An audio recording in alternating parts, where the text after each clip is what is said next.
Hi everyone, my name is Gabriel and this is the Hour of the Raven, your channel for everything Ravenloft, RPG, Dungeons and Dragons and horror.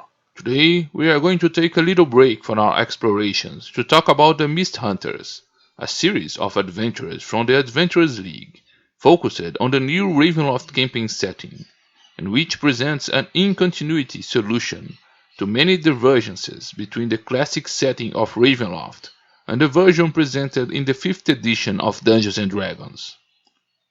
Before we start, I know I promised the beginning of the video series about ghosts, and it will begin in our next video, but I thought it was relevant to talk about the Adventurers League series Mist Hunters, which promised to develop the plot of the new Ravenloft setting and bring an in-game explanation for the reboot. The release of the latest adventures, A Dark Lord's Denouement, is probably the last official product of the Ravenloft setting for a long time, and in addition to closing the plot of 14 adventures, its authors promised to present an official explanation for the discrepancies between the story and characters of the setting of the classic and new Ravenloft. If you follow my videos, you know I'm a passionate fan of the classic setting, and that the Van Richten Guide to Ravenloft reboot bothered me deeply. So the promise of an explanation that continues the story of the setting piqued my curiosity, and here we are once more delaying our series about ghosts in Ravenloft. Before we start exploring the secrets of the mists of the new Ravenloft, a few brief announcements and considerations. First, I would like to invite you all to participate in the charity event promoted by the Polyhedral Paradise YouTube channel, which intends to do a 24 hours live stream with the aim of raising funds for mental health awareness. The event will start on 15th of April, and I might join Jason for a live chat about Ravenloft. The link to the event is in the video description below. Second, it is necessary to warn potential players of the Mist Hunters campaign for possible spoilers. This will not be a complete review of these adventures, and we will not go into details of the challenges and dangers contained in these adventures, but we will cover some basic points about the plot of each of these adventures. If you intend to play the adventures of the Mist Hunters series, I recommend that you do not watch this video to not spoil your experience. Are you ready? So let's go mist hunting, searching for answers about the continuity of the Ravenloft campaign setting.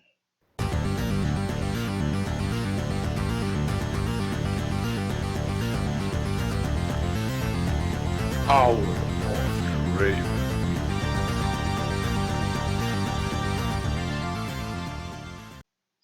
The Adventurers League is an official Wizard of the Coast game program, which aims to bring players and GMs together to participate in short sessions, with some predefined rules to allow easy integration of characters into the plot. Adventures are designed to be short in duration, between 2 and 4 hours, and some of them are marked as epic, with events that allow different groups to participate in an event, sometimes with competitive elements. The Mist Hunters is a series of 14 adventures designed to explore the Ravenloft setting as presented in Van Richten's Guide to Ravenloft, and present a narrative that encompasses several important domains and characters, and which culminate in a major event. While Wizards of the Coast recently stated that only the products of 5th edition are considered in their canon, the modules of the Adventurers League are considered official. The Wizards of the Coast websites recognize them as an official campaign of the setting, and in a Facebook post, one of the authors of these adventures highlighted that the entire creation process was approved by Wizards of the Coast, and that the general direction and plot of the adventures was created by writers of the Wizards team, including the lead designer from the Van Richten Guide to Ravenloft. So, the events described in the Mist Hunters adventures are official and new canon for Ravenloft in 5th edition, and for the first time since Curse of Strahd, they try to connect events with the timeline of the classic setting. But what happens in these adventures, and what is the main plot of the Mist Hunters adventure series? The adventure begins with the characters being summoned to meet the famous Alanic Ray, an elf detective who lost the movement of his legs in an accident, and his associate, Cabe Whipplewheel, a halfling rogue who is a mist traveler. They are part of a secret society known as the Order of Guardians, an order of scholars and monastics who hunt, destroy, or keep safe cursed, evil, and dangerous artifacts and knowledge. The first adventure is called the Grand Masquerade, and it starts in Demolu. Alanic Ray summons the heroes to search for the whereabouts of Radaga, an occult researcher and arcanist linked to the Order of Guardians, who is showing a strange behavior. Fearing that she's gone too far in her research, the adventurers receive stolen invitations to Sadira Donair Masquerade Ball, where they participate in games of intrigue and investigation to try to discover Radaga's whereabouts. The investigation leads to Radaga's former abode, and her notes reveal that she was researching the Ember sarcophagus, and appeared to be under strange evil influences.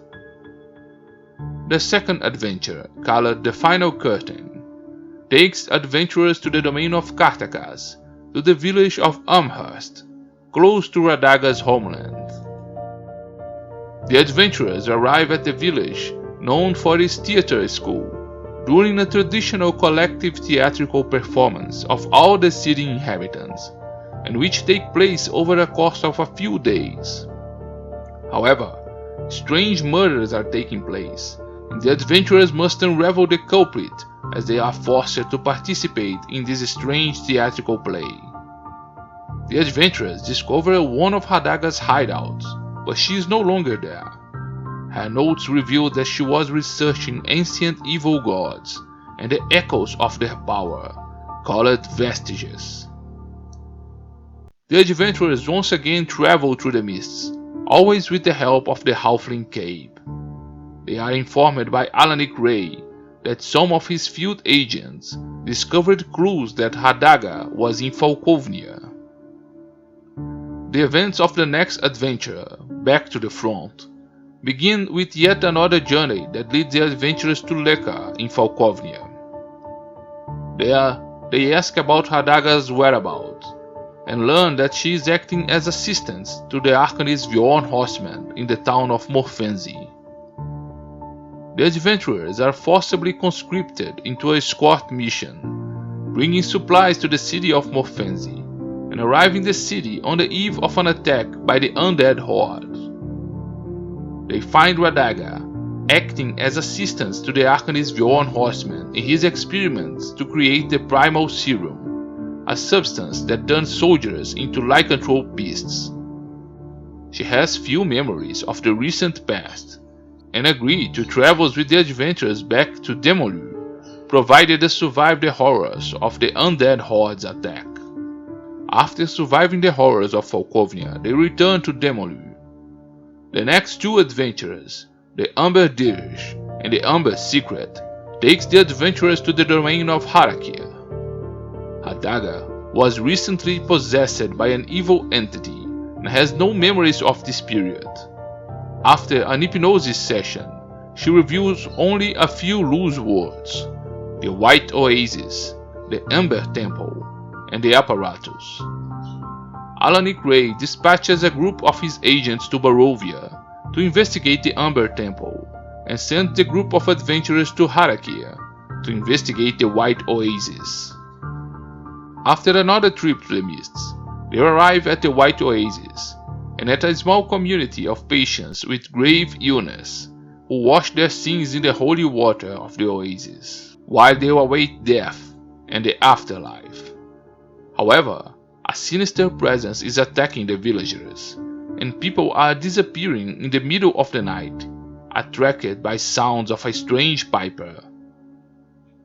The investigation of the sinister events leads the adventurers to Anatsupe, a man who is using a magical artifact to awaken the sacred dead and to create new undead, to help him build a tomb around the amber sarcophagus of Mirtu, an evil vestige known in the myths as the Whisperer of Lies.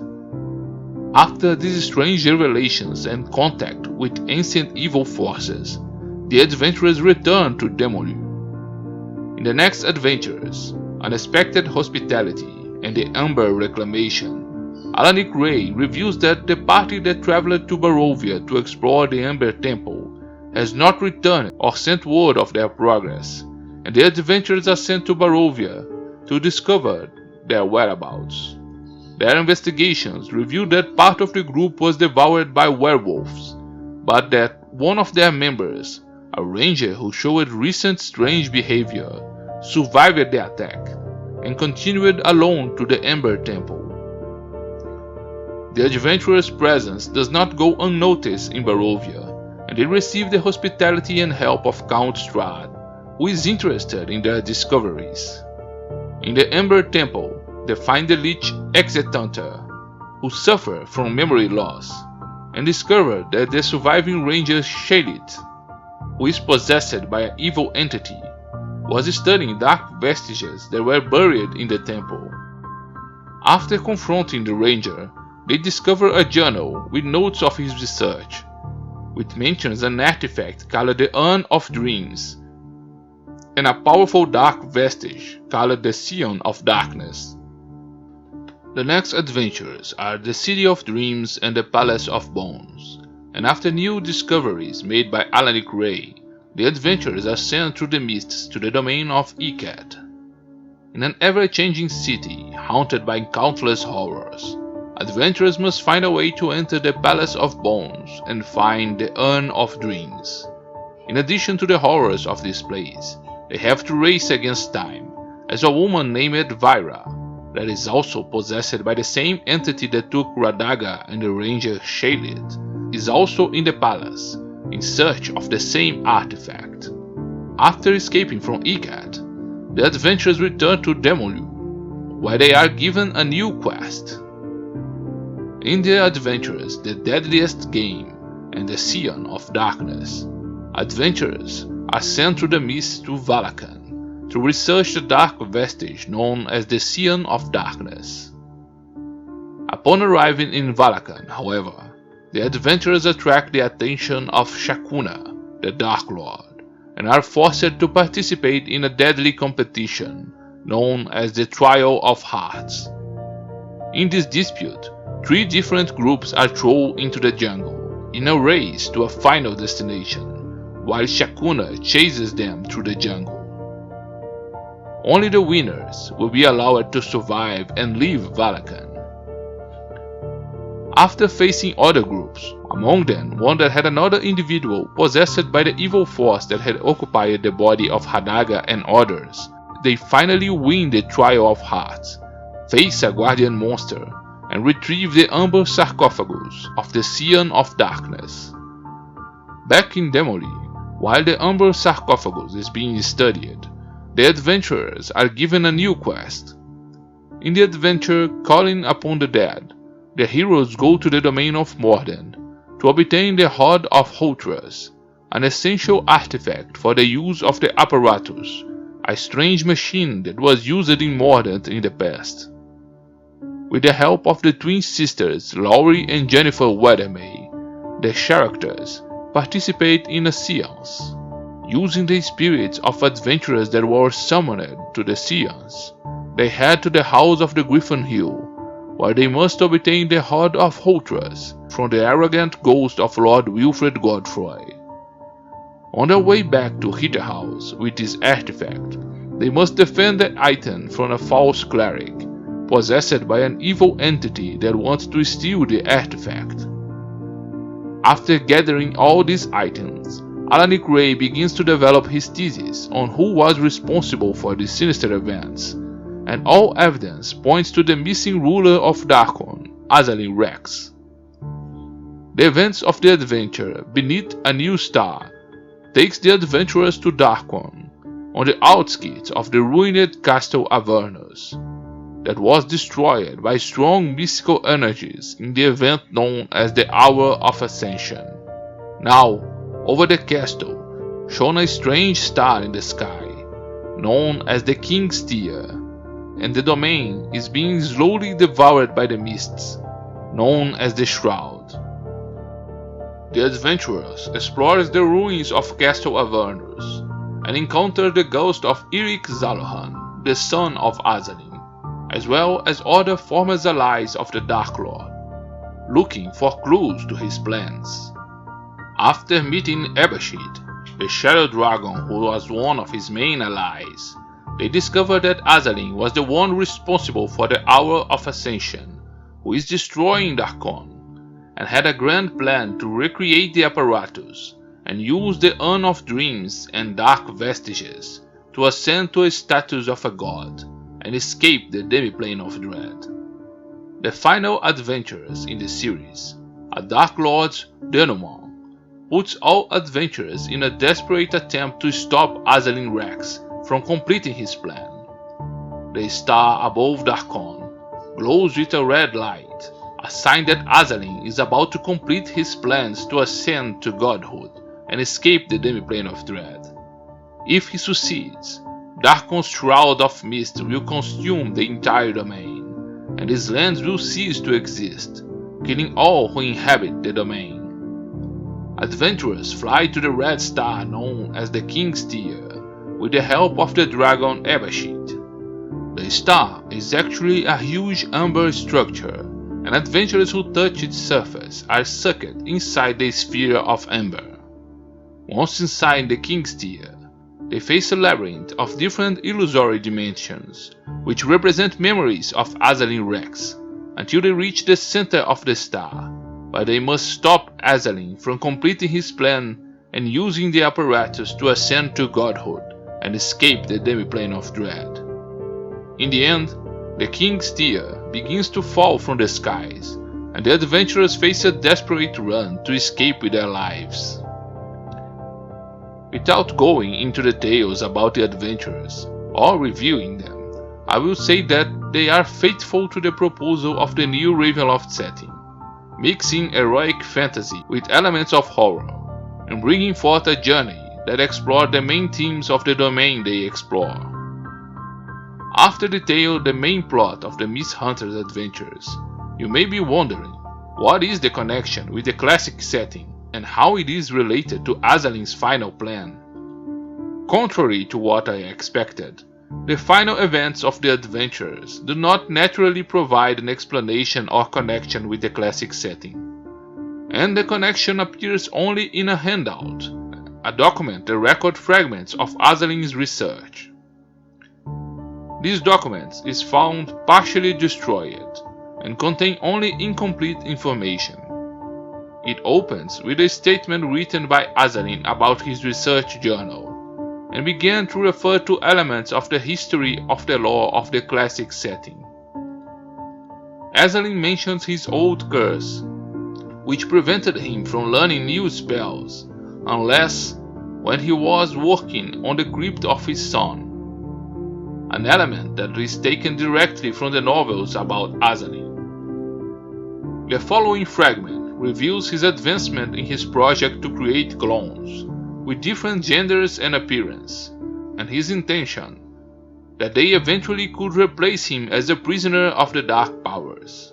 Mentions are made of a clone named D, as a direct reference to Deschane, who eventually becomes the Dark Lord Death in the events of the Green Harvest, and also to S, the character that writes the gazetteers of the 3rd edition of Ravenloft, and also indicate that Azalin created many clones spread over the lands of the mists that he encouraged to become adventurers. The next fragment follows with the clipped information that he somehow obtained a magical scroll from the Gentleman Caller that allowed him to glimpse the future, and he discovered that he would forever be doomed and tormented to try to escape the Demiplane in vain, causing cataclysms with his failures. The next fragment reveals that Azalin has discovered that the entire reality of the Demiplane of Dread is a lie, created by the Dark Powers, and that most of the population of Darkon have no souls, a piece of lore that seems to emulate the view that was first presented in Curse of Strahd about the inhabitants of Barovia.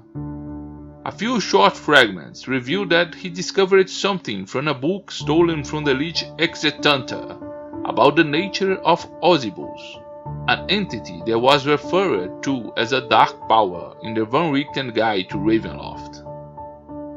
The next fragment revealed that Azalin took samples from the Amber Temple and mixed it with volcanic crystals and potent magic and alchemy to recreate a substance that composes the Amber sarcophagus that imprison the vestiges and are linked to the dark powers. In some loose notes, Azalin reveals that he finally understood that he will need to give up his pride and obligations as a king of Darkon, as well as his hatred and desire of vengeance against Count Strahd in order to achieve his goals. Gradually, he abandons his plans to create clones for a more daring project. He divides his soul, just like when he entered Darkon, in a clear reference to the events of the King of the Dead novel. Part of his soul will be put into a flesh golem that emulates his body in youth, and that could travel out of the borders of Darkon until he was strong enough to possess other bodies, while his original body would remain in Darkon, and he will control all from a distance. This part directly references the events of the Mist Hunter's adventures, as it was Azalin who was the evil entity that had been possessing other characters, such as Hadaga and others found throughout the storyline. Finally, one of the last records indicates that Azalin created a gigantic construct made of the Amber substance, and that it will shine over the sky of Darkon like a star, while his soul is split. While it is unclear what that means, he writes that the Hour of Ascension will begin, and that it would affect the entire demiplane of Dread, causing changes to history and destiny. Azalin doesn't mind this, as he knows that all reality is a lie, and a nightmare created by the dark powers.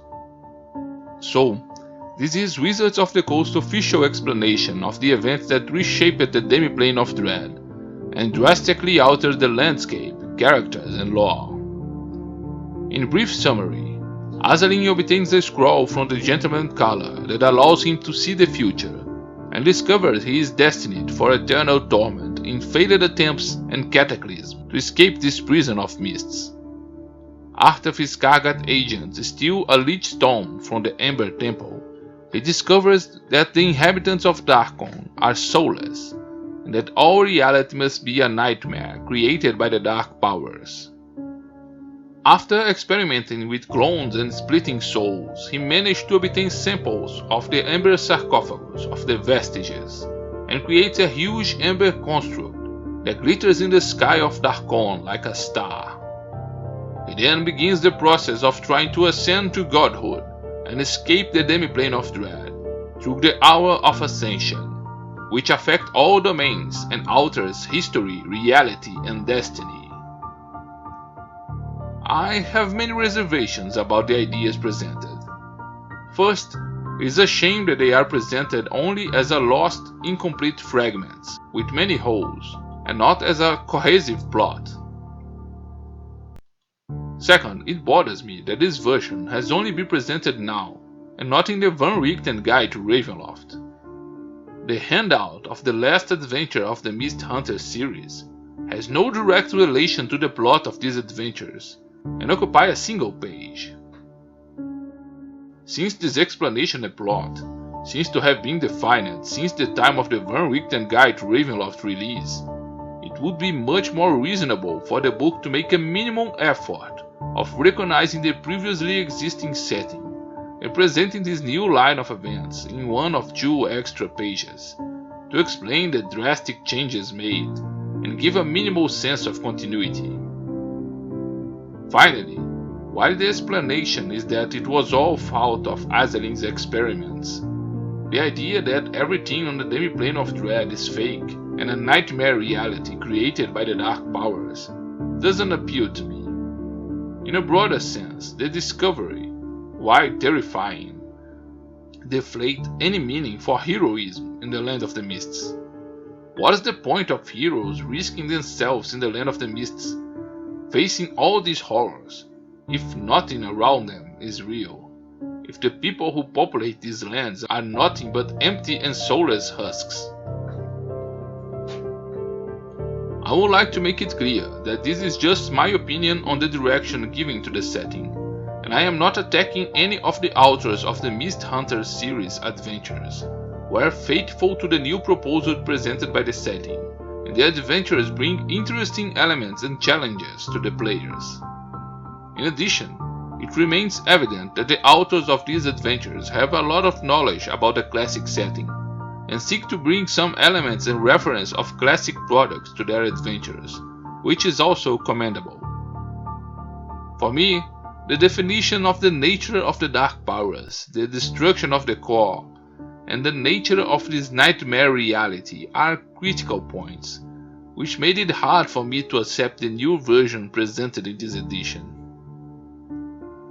If the dark powers would answer my pleas and grant me the power to write the official Ravenloft setting, but also cast upon me the torment and curse to bring all these elements of 5th edition into Ravenloft canon, I would make this version of a nightmare reality just a great nightmare and illusion experienced by Azelin after yet another cataclysm or failed experiment to escape the mists, split his soul, or ascend to godhood. Or perhaps the best solution is the one suggested by Van Richten's Encyclopedia of Dark Lords and Domains. To recognize that the mist does not contain just one Ravenloft, but countless ones, and that it can contain several different versions of domains and Dark Lords, making it unnecessary to create a single canon between different versions. So, what did you think about the official in-game explanation presented by Wizards of the Coast? Do you intend to use it in your campaign? Will you explore some of these elements in your adventures? Join us, subscribe to this channel, and turn on notifications, and together we will continue our exploration through the mists of Ravenloft. And in the next episode, we will finally start our studies about ghosts.